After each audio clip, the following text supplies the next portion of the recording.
কখনো কি এমন হয়েছে, আগে যেখানে ঘুরতে যেতে ভালো লাগতো, বন্ধুদের সাথে কথা বলতে ভালো লাগতো, এখন সেখানে বাইরে বেরোতে ইচ্ছে করে না। মনে হয় আজ না, আরেক দিন। তারপর সেই আরেক দিনও আর আসে না। তোমারও কি এমন অনুভূতি হয়ে থাকে?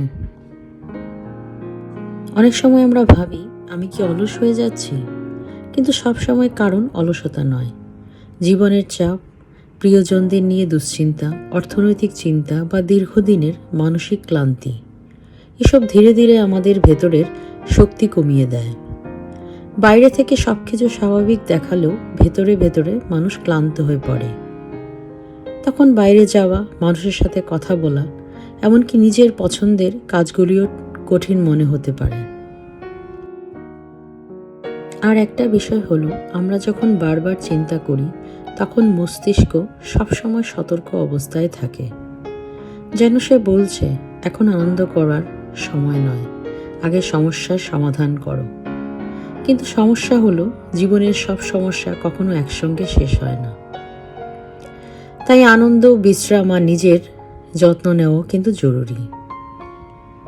যদি তোমার মনে হয় তুমি আগের মতো নেই, তাহলে নিজেকে দোষ দেবে না।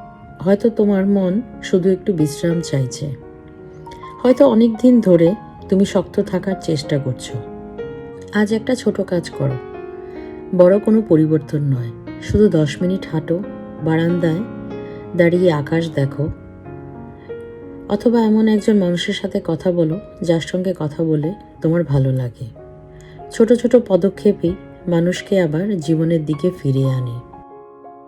আমিও চেষ্টা করছি ছোট ছোট কিছু পরিবর্তন করতে। বড় কিছু নয়, প্রত্যেকদিন অল্প অল্প একটু চেঞ্জ। দেখা যাক কতটা কি করতে পারি।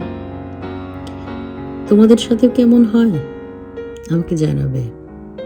ভালো থাকবে, সুস্থ থাকবে, আশেপাশের সবাইকেও ভালো রাখবে। দেখা হচ্ছে পরের ভিডিওতে।